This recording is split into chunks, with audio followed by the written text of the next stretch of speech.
Bonjour, bonsoir, na peuple congolais. Wabino, sentinelle d'Afrique. Défenseur, il y a pouvoir, il y a peuple, représenté par le président élu, Félix Antoine Tshisekedi. Bande Kolangai, bomoni bando mibale. Bomoni ba terroriste sanguinaire mibale. Les deux étrangers, le Rwandais Tuti, Hippolyte Kanambe alias Joseph Kabila, à Kota Nambo Kanabiso pour la première fois comme un immigré clandestin. Bomoni Moninga Naye, Italien juif zambien, Soriano Katumbi, Bangoana Nadiza Beba. Bato Batelemelaki, beaucoup tani ya président Félix na monsieur Vital Kamerhe. Balobi kaka pourquoi bakendaka ika et pas banilotique. Lelo yo bango wana bakosi bino na guerre médiatique. Président Trump azana problème ité na président ya Union africaine. Tout ça lokuta munene. Joseph Kabila, de ton vrai nom Hippolyte Kanambe, en 2001, après la mort de ton père adoptif, Laurent Désiré Kabila, il n'y avait pas eu des élections, peuple congolais. Nani a voté qui aux élections Salamakité. Les Occidentaux nous ont imposé Joseph Kabila en 2001. Il n'y avait pas eu des élections. Bozo le la élection en 2023, bon élection en 2006, Jean-Pierre Bemba Gombo Igwe a gagné les élections, a gagné qui yo, a imposé yo Joseph Kabila. Élection en 2011, Papa Etienne Tshisekedi wa Mulumba, père de la démocratie, paix à son âme, a gagné qui ba élection, a imposé yo. Lelo yo, un sorcier, un terroriste, un sanguinaire, deux fois, PD, Joseph Kabila. Osundola Olivier Lembe, a comme femme seule, 6 ans yangoyo, tout le monde a kayote na Olivier Lembe. Joseph Kabila, na yeba ki yango banda kala lelo na koloba, ozalaka na yo deux fois, ozalaka PD, Mobalia, Soriano, Soriano, Joseph Kabila zongeli Soriano ya bomoni Salomo idika londa siliki poyenda salaki mobali ya Soriano. Joseph Kabila yewana na mwasi na ye Soriano na Addis Abeba na Ethiopie. Nini bino boko lobela ba peuple ba yo Kabila. Joseph Kabila massacre ya Makobola batu bakufa ezali yo. Massacre ya Tingitingi plus de 300,000 Hutus bakufa. Tchebeya, c'est toi. Otinda John Numbi, peuple congolais. Au Bazabata Rolandate. Médecin, traitant, il y a Mwanamboka, Igwe na 2006, Docteur Nchoso, maman na Leli, à l'eki na ba télévision. Azali wapi. Bazana nzoto na yeza wapi Joseph Kabila. Oboma général Mbunza Mabe. Oboma général, au colonel Mamadou.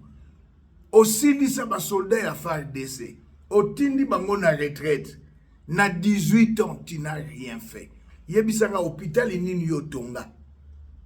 Rwandais Tuti Joseph Kabila. Ok, en Éthiopie, on ba dictature au Congo. Yo bomisa ba journaliste. Obomisa ba opposant.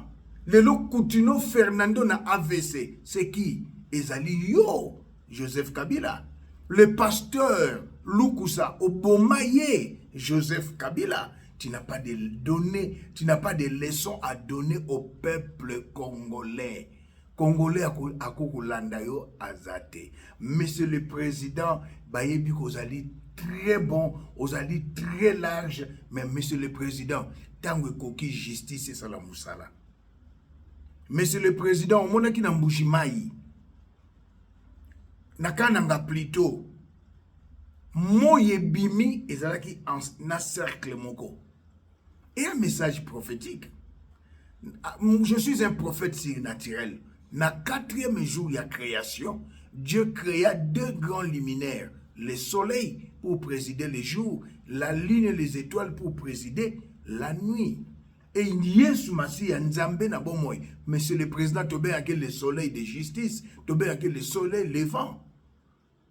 Tango koki justice, Nzamba so senga na yo, Monsieur le Président, justice et salama pour na Joseph Kabila, pour na moto ba bengi Soriano. Liloba Nzambe lobi, Dieu ne laissera jamais impuni les coupables. Les terroristes de Joseph Kabila, trop c'est trop. Un PD, un homosexuel, les deux homosexuels bakutani, moi sina mobali na Addis Abeba, bolo bila makamba Congo, Joseph Kabila n'a rien de congolais. De ton vrai nom Hippolyte Kanambe. Soriano, maman nazalaki domestique, ya moi Katebe Katoto, ya papa Katebe Katoto.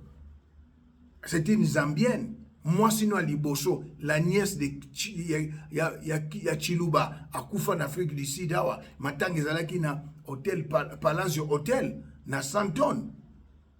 C'est la nièce, il y a président Chiluba. Bolingi Bosala Bakou d'État na bino simbité, Zambie a collaboré na Congo, Bakangi Batu. Mais peuple congolais, Mouta Bangisa Moningate, Joseph Kabila Bozongate.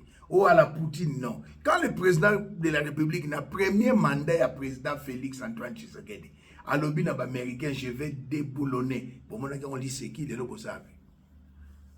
Le Lobosawapi. On le botte la constitution. Il n'a pas qui c'est ma constitution. N'a dit que ça on a des missions n'angai. Oh, bon, ça là n'a évoqué, ça là n'a Éthiopie, n'a dit Abeba kuna nul et sans effet. Le président Trump a zakunate.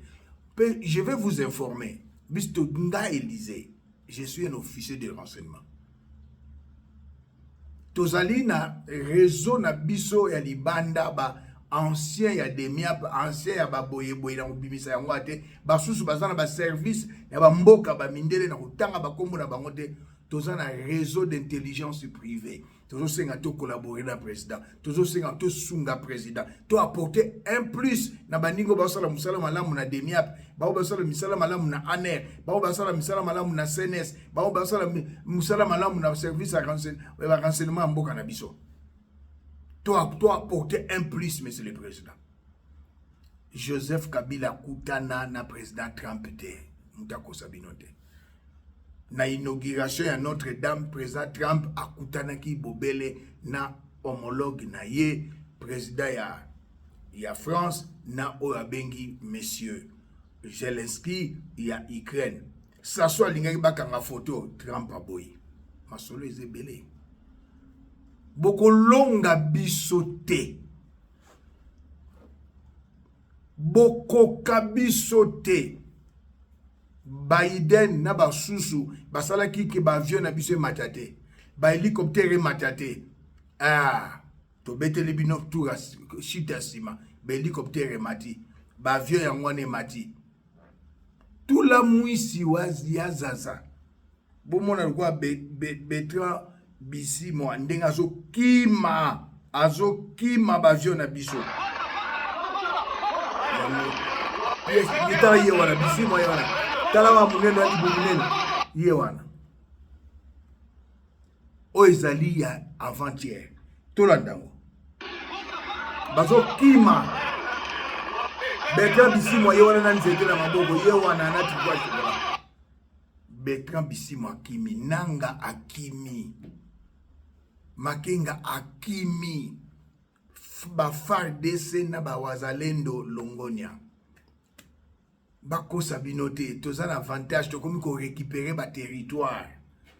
Bako Sabinote, Congo au Congolais. Chaque chose a un début, chaque chose a une fin. Na territoire, il y a Lubero, Bolanda Makamtosali. 26 décembre, le ciel est clair en territoire de Lubero au Nord Kivu. En face de la presse, le lieutenant-colonel Marc Azukai pour présenter les résultats à mi-parcours des opérations militaires en cours dans le sud du territoire de Lubero sous le commandement du général-major Bruno Mandevou, commandant du secteur opérationnel Grand Nord sous Colin 1. Les opérations vont bon train. Nous sommes en train d'affronter l'armée rwandaise à travers son unité spéciale. Aujourd'hui, nous nous retrouvons dans ce contexte et dans cet espace pour vous démontrer l'implication du Rwanda à travers son armée. Parmi les capturés figure ce jeune militaire rwandais, Iradon Kunda, Jean de Dieu, c'est son nom. Soldat de première classe et membre du 110e bataillon de la force spéciale de RDF, l'armée rwandaise. Il fait partie des militaires rwandais qui ont été déployés en République démocratique du Congo depuis près de 2 ans maintenant, affirme-t-il.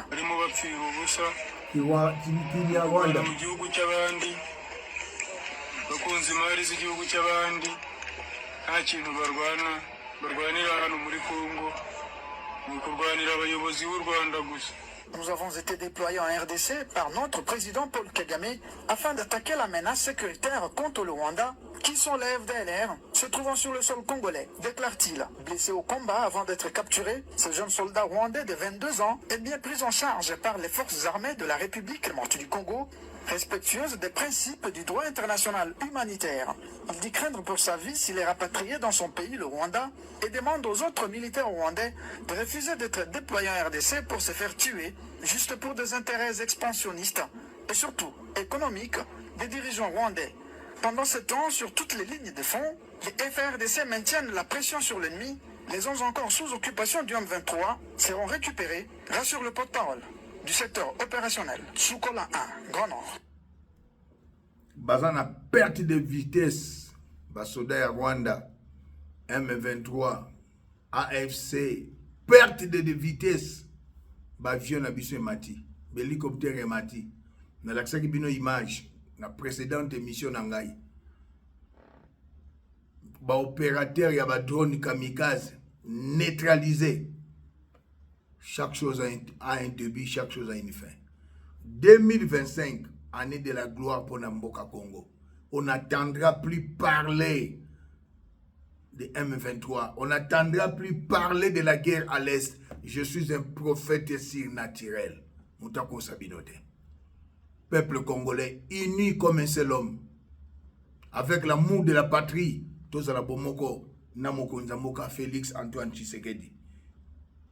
Mboka na biso kimia ekota tovanda bas na tangu ya guerre misala ezo salama na tangu ya guerre programme de développement local ya 145 territoires batongi 414 écoles 269 centres de santé centre de santé toloba te na lakisaki bino na be mission na ngai peuple congolais oyo yo PD, homosexuel, sonizate, bana ya Soriano, papa na bino azali PD. Champion, papa na azali homosexuel. Karine Katumbi, la femme la plus malheureuse, mobile qui pagaete. Olive Lembe, a commis na lesbienne, à cause de son mari, à Sundolaye, à comment Sanzoto, nabata théâtre. Olive Lembe, femme seule. Joseph Kabila Sundolaye. Et les deux PD, les deux homosexuels, les deux fois, bakutani kuna na Addis Abeba. Bolo bela likamba Congo. Atanki ba bozaba nani bolo bela likamba Congo. Obosani Joseph Kabila oboma ba militaire ya IDPS na siège na bango. Ba beti masasi. 6 militants bakufa. Bana ba orphelin na ba orpheline. Ba femme ba tikala ba veuve. Joseph Kabila, la liste est tellement longue. SNCC, Compagnie nationale des chemins de fer, Moutaboma Yango, Moïse Katumbi, terroriste, criminel, sanguinaire, Banda 60, ba minerezo bima na chemin de fer, Namboka na biso Congo. Yo saliba, track Akuna Matata, Moïse Katumbi. Osus Salomon, asali la société à douane, taxe à futakate. Enrichissement illicite, mbongwa makila ya batu. Batu ba bela, pona ba track ndenge ba poussière on les oleka batu ba kufa. Oboma ba journaliste, Moïse Katumbi. Pousse café mwamba, oboma ye. Oboma bandeko na biso ya Katange. Oboma bandeko na biso ya Kasai, ya Bandundu. Ya bikolo nyonso depuis 2006 à 2015, Moïse Katumbi et les deux criminels Bokutani, vous voulez parler des droits de l'homme? Vous voulez parler de quoi? De la démocratie? Tant que Yozalaki, Maman Yemozalek, Yo Joseph Kabila a 18 ans, Maman Yemozalaki n'engage comme il est là. Joseph Kabila, Moïse Katumbi, gouverneur na Katanga, tant que Yozalaki, hôpital Sendwe, ndenge ba réhabilité mon président Félix Antoine Tshisekedi. Ezalaki ndenge zalelo. Joseph Kabila yo tango zalaki université à Kinshasa inikin au monde ndenge zalelo ndenge za réhabilité ipen ndenge ba bongisi on a standard ya ba université Afrique du Sud pe à Poto IBTP Institut supérieur militaire d'intérieur beaucoup tani. Moi je bénis Dieu et nazo senga na justice na biso ya mboka na biso premier ministre Bozwa Likamboyo PPRD na ensemble bo retirer yango mokanda o ezalaki comme parti politique po bato nde bazali banguna bato nde bazana sima bazana M23 bato bazana na nanga botala Bertrand Bisimwa ndenga kimaki bavio emati Bertrand hakimi mbango na lobi o mbango lolenge kani oyo yewana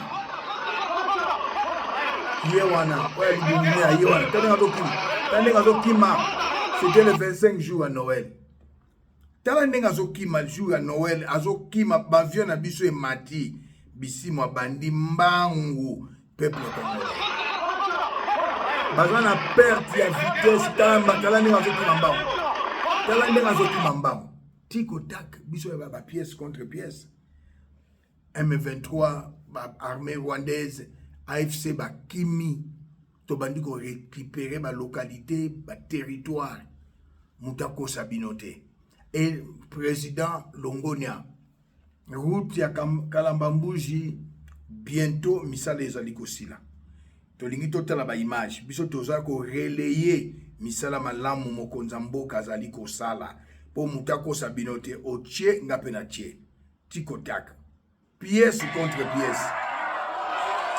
C'est la jonction de la route nationale numéro 1 avec la route Kananga-Kalambambouji que le ministre des Infrastructures et Travaux Publics, Alexis Guissaro Mouvouni, a accueilli le président de la République, Félix Antoine Tshisekedi Tshilombo, pour cette visite des travaux du projet de la route Kananga-Kalambambouji ce 25 décembre 2024 devant le son liesse versé dans le financement du programme Sino il y a quelques 5 mois. Ces travaux confiés à Cisco SA à travers ses sous-traitants Sino Hydro 1 et Sino Hydro 14 préoccupent au plus haut point le chef de l'État qui, dans son adresse à la population du Kasaï central le 24 décembre dernier à la place de l'Indépendance, avait promis que ces travaux, comme ceux de la route nationale numéro 1, devraient se terminer avant la fin de son mandat au moyen d'un présentoir reprenant la carte du projet et des principaux ouvrages de franchissement à construire.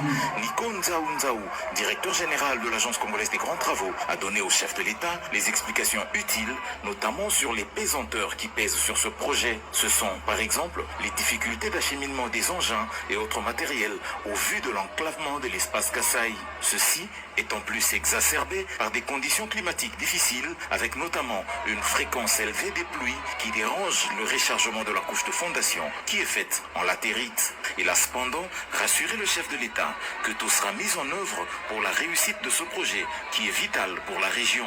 À l'étape de l'usine de concassage qui est en cours d'installation au PK8 du projet, le président s'est vu rapporter que cette unité produira 350 tonnes de matériaux de toute granulométrie par heure, ce qui permettra d'alimenter utilement le chantier. Visitant les bases vides de deux entreprises, le chef de l'État a apprécié l'installation et l'approvisionnement en engins qui peu à peu emplissent l'espace du garage. À terme, c'est autour de 150 engins qui sont attendus dans cet espace. Alexis Guissaro, son ministre des Infrastructures et Travaux Publics, résume. Les préalables nécessaires pour la construction de la route, c'est-à-dire qu'il y ait d'abord tous ces grands équipements ou matériels que sont les centrales d'enrobés, les centrales, les ateliers de concassage sont déjà présents. Derrière moi, vous avez vu aussi que les équipements sont là. Il y a à peu près 60 unités, camions et toutes sortes d'engins pour la construction de la route, mais aussi la base vie, parce qu'il faut bien comprendre que les travailleurs qui seront ici vont passer à peu près 2 ans et demi ici, à cet endroit, pour pouvoir construire la route. Alors, que retenir de la visite du chef de l'État ici? C'est que devant le chef de l'État, l'entreprise qui exécute les travaux a pris l'engagement de faire l'ouverture de la route. Donc, dans les 6 mois, à dater de maintenant, c'est-à-dire jusqu'au mois de juin, la route Kananga-Kalamambouji sera totalement ouverte à la circulation. Les 230 km de ce projet que réalisera l'Agence congolaise des grands travaux avec son partenaire CISC vont compléter les 22 en cours de construction pour que Kananga soit finalement connecté à Kalambambouji. Cette visite du chef de l'État est un élément qui va motiver les entreprises à redoubler d'ardeur et qui va également donner de l'assurance aux populations de la région qui attendent impatiemment la réalisation de cette route. Maloba pe misala biso to lobarate maloba pe misala tikotak. Mon très cher président Igwe Jean-Pierre Bemba azana yo ndeko. Kamere ici à rejoindre Moïse Katumbi na patron Joseph Kabila. Il y a un secte lingomba yaba occultiste baza ba deux fois ba PD. Lelo kamusa yo congolais ko kamwate même oyo bobenga Vital Kamerhe aza homosexuel. Boka ki mwasi na ya belaki akendaki na mboko yo Maroc bakende ko soigner yo liboma za liboma te. Mwasa lingi tango nyonso téléphone à mobile oya bengi azuya talaka téléphone à mobile akuta makambo. Vital Kamerhe avec un Kisombe basé belé. Quand on a détaillé à suivre. Vital Kamerhe azali ko sangisanzoto avec un des familles à Kisombe. Moi sinaï. Vital Kamerhe, mon très cher président, a rejoindre Joseph Kabila na Oyo Tobengi Soriano Moïse Katumbi. C'est un très Vital Kamerhe. Mon très cher président Ndekonayo Ezali Jean-Pierre Bemba Igwe. C'est ton frère, monsieur le président Mouta Kotia Songi te. Merci Igwe. Na Dio Nabino. Na bosangani na bino pona ko telemela banguna ya mboka Congo. Peuple congolais muta ko sabino te. Oyo bakutani na Éthiopie bazali ba terroristes sanguinaires, les deux sorciers, les deux étrangers bakozwaka mboka oyo te. Peuple mubola muka bososola bandoki babomi. Na 18 ans, Joseph n'a rien fait. Na 18 ans, abomi armée, abomi police, abomi service à renseignement. Abomi onatra, abomi. Akomi na baport na ye privé, tche le dia dirijaka. Orgamano to bane ko somba ba vivre frère, abomi yango akesala égal. Olive Lembazalaki na nini? Olive Lembazalaki ne fille moko normal na Goma. Azo tambola. Oya ya juillet. Olive Lembazalaki na vie moko ya mabe. La femme seule a combiné les lesbiennes, na ba journaliste, na ba théâtre pour mobali PD. Alors boké na mboko yo na Éthiopie na dizabeba bokanisi te. Na réunion koya ya gouvernement toko senga na monsieur le président bo solo la na ministre ya bo pesa mitindo na biozali garant commandant suprême mokonzi ali yambo ya justice mokombo magistrat ya liboso ya yambo balandela IDPS bobi mananzela population bobi mananzela MLC bobi mananzela ba retirer mokanda na PPRD, ba retirer mokanda na ensemble et ça le sous parti politique était. Trop c'est trop. Trop c'est trop. Boke na diza beba bovandi kuna bozoloba nana ko kabino. massacre à Tingitingi, massacre à Makobola. Parmi les 15 millions de morts, Joseph Kabila, Batuboni Oboma, Moïse Katumbi, Batuboni Oboma, debout Congolais, sauvons le Congo. Tangu Zifoueni, Diba Diakukumbana, Tangu Ekoki, Saï Inenea. Tous unis avec notre très cher président, élu Félix Antoine Tshisekedi Tshilombo. Merci.